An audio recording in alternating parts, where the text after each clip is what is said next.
hell's basically just like Cliff put it perfectly. Is it's a separation from God, because He's not gonna force you to be in heaven if you don't want to be there. Hey, listen, if you don't want to be with God, that's totally fine. He's not gonna force you to be there, but you're gonna go to hell, which is a separation from God. And when you finally realize how bad it is, man, you're gonna regret it. As an American Christian, do you feel victimized by the secularism in our society? I mean, do you feel that secularists are trying to take away your religion? So, as an example,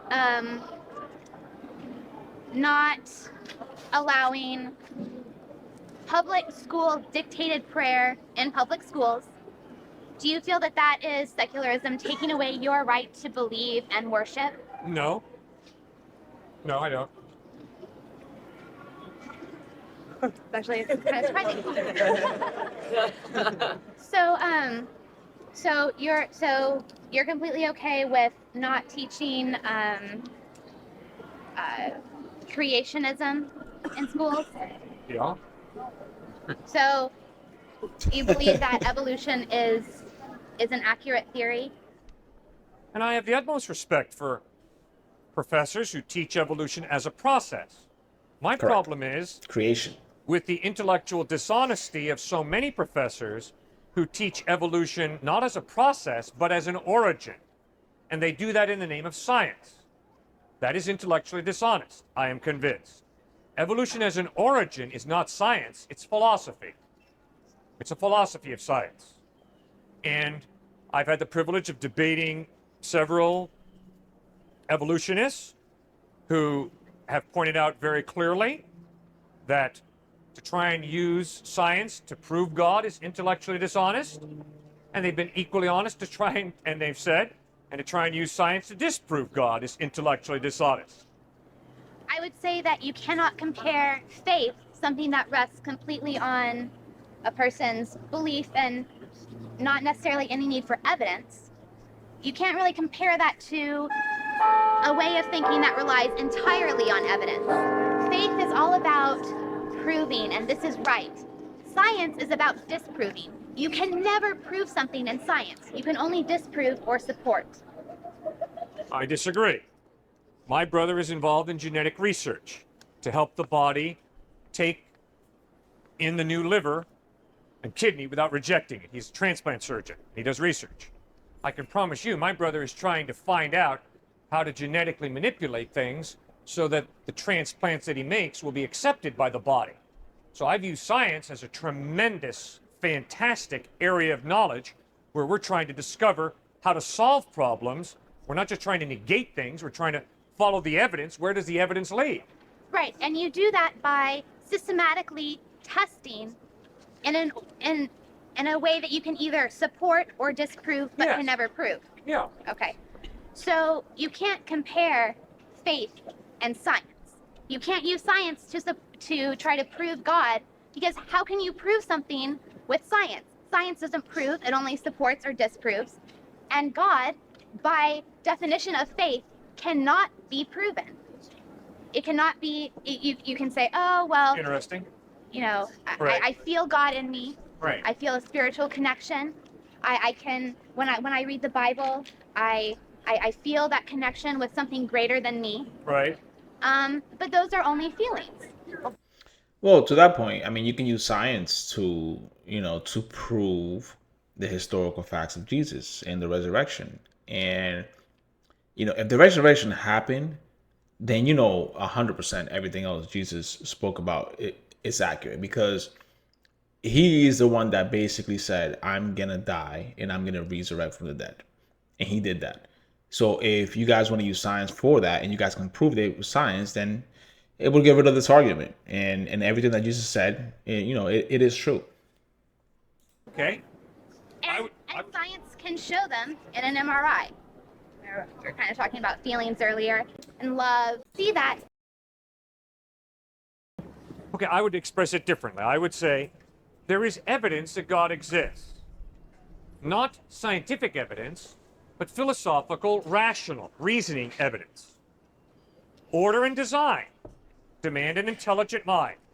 In my observation of life, 100 times out of 100, when I see order and design, it points me to a designer. A beautiful piece of art demands an artist. A delicious meal demands a chef. A magnificent building demands an architect and a builder. When I stand at the foot of Mount Rushmore, if I say, wow, isn't it amazing the way the water dripped over the rock? Oh, there's George Washington, Abraham Lincoln, there's Teddy Rough Rider Roosevelt. That's ludicrous. The order and design of Mount Rushmore demands a sculpture. Mr. Borglund, I think was his name. See, order and design, in my experience, demands an intelligent mind. If anybody tries to convince me that this sweater came about as a result of a hurricane passing through a cotton field, I don't agree. I got a real problem with that. I would definitely agree that that you need a designer to create something as simplistic as a material object like your sweater. I think that it takes the beauty and magnificence of evolution and time and trial and error and species having mistakes in their DNA and being born and either being successful or unsuccessful. That is design. Evolution is design. It is a chaotic design, and without your godly intelligence behind it, but it is nonetheless beautiful and can be shown through scientific exploration, because you cannot deny all of the evidence supporting evolution. There has not been a piece of evidence disproving the theory, and As a process, but not as an origin. Correct. See, the question, is there an intelligent mind behind the process of evolution, is not a scientific question. It's a philosophical question. So what do you think? Is it more reasonable to believe that behind the amazing process of evolution there's an intelligent mind? Or do you think it's more reasonable to believe behind the amazing process of evolution there's no intelligent mind? It's all just chance and fate. What's more reasonable? reasonable or comforting? Reasonable and plausible. Reasonable, I think it is a lot more reasonable to think that to believe in a chaotic theory that things happen, instead of believing that there is this magical being in the sky that controls things.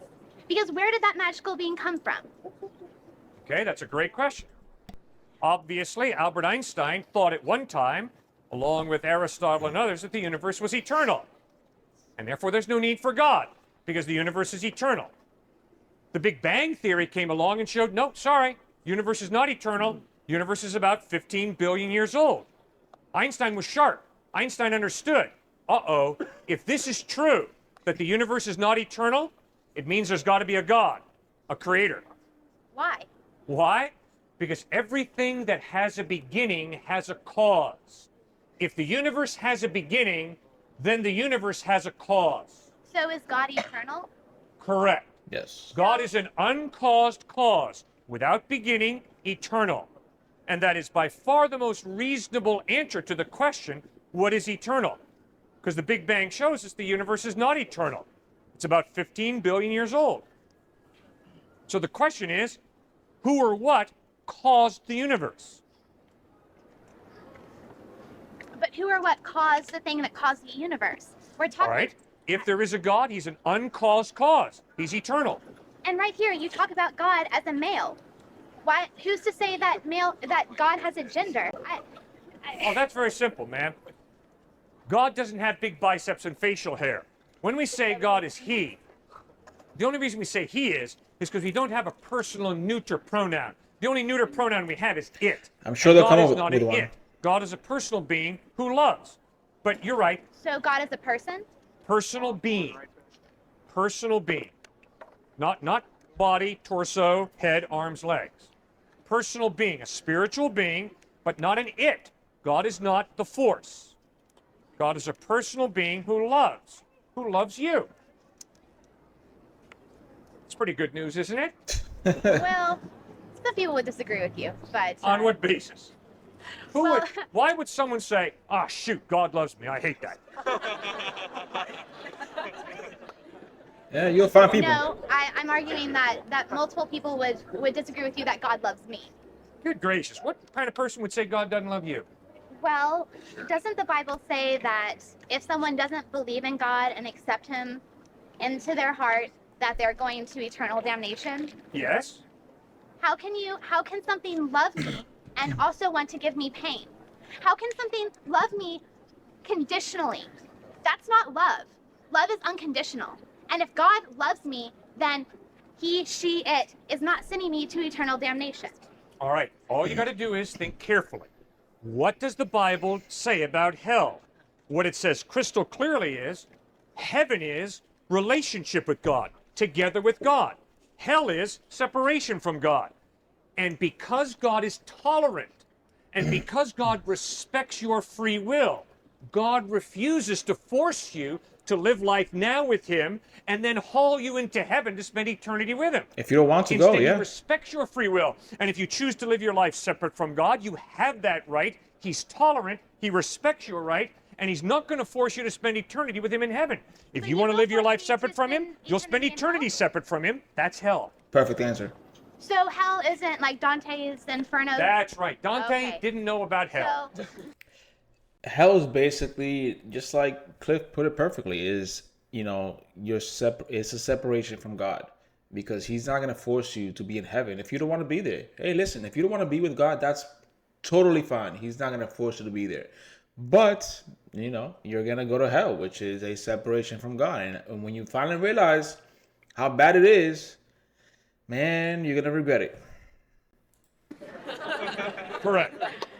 so hell isn't this eternal pain and anguish. It's just me not being with God. Well, wait a second. But you also have to know that being with God, you're gonna be fulfilled. You're gonna be happy. You're gonna have all this joy. So, what do you think being separate from God actually is? Yeah, it's gonna be like hell. You're gonna basically have the complete opposite. So, You're a beautiful woman. You have gifts. You experience pleasure. You obviously have a brilliant mind. Those are all gifts from God. And when you're separated from God, you're separated from the one who gave you all those good gifts. It ain't going to be a party it's not. because you're separated from the one who has blessed you with all the tremendous gifts that you enjoy. Actually, I feel most separate from the beauty that is humanity when I'm in a church, when I'm surrounded by organized religion. But look at Jesus Christ. Read the Gospels and check out Christ. And don't allow the Guys, stop blaming the church. Blame the people in the church if that's the case. But like he said right there, focus on one thing. Focus on the Gospels and focus on Jesus Christ. Everything else you can be without. Trust me. church to turn you off to Jesus. That'd be horrible. Yeah. Excuse me. I shouldn't have said. I should not have only singled out organized religion. Okay. When I think about a being, a father-like paternal being, Yes. watching over me and loving me and saying, oh, well, I'll let you have your free will because I gave it to you. I don't feel connected. I feel connected when I think about evolution. I feel connected when How? I look at Papua New Guinea. I feel connected when I look at the evolution from mammals onto land and then mammals back into water, because that's what the conditions of the time You can see his face on provided that. for. And we have Oh man. we have fossil evidence that whales, what we now have as aquatic mammals, whales, once lived on land. Do you think that that's Look at his face right there. He's like, man, how much are you paying to go to this university? And this is the best you can come up with? I mean, what are your thoughts on that? My thoughts are simple. If God used evolution to create, wonderful. But I can promise you, if you take God out of the equation of evolution, social Darwinism and eugenics makes total logical sense. And ma'am, I can promise you, there ain't one beautiful thing about social Darwinism or eugenics. No, I am and not social saying that at all. Darwinism and eugenics are totally logical, following up on No. Darwinism if there is no God. No, okay, because that is once again putting the power of evolution into some being, into some creator. But evolution It is does not. Social Darwinism has nothing to do with the creator. Social Darwinism is humans taking evolution into their own hands. It's okay. No, it's not. Then what is eugenics? It's eugenics is the logical consequence of understanding that evolution is survival of the fittest. Evolution is an upward cycle, upward path, and let's help evolution. Let's not waste our natural resources, which are limited, on helping handicapped people, helping subhuman humans. Let's instead push for the survival of the fittest. Why should you waste your natural resources, which are very limited, on handicapped people? It's a waste of time. Instead, let's all evolve up the ladder, according to evolution. That is very logical. I'm not saying you have to go there, but that is very logical. Social Darwinism and eugenics make total sense. If there is no God,